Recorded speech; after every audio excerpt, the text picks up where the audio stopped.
Alam niyo mga kapatid, lalo na sa mga kapwa kong ama, magulang dyan, sobrang hirap maging ama o maging padre de pamilya.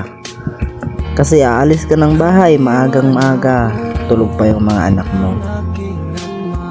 Aalis ka na hindi man lang sila makakapaghalik sa'yo. Tapos uuwi ka hapon na, gabi na, parang pahingahan mo na lang yung bahay nyo.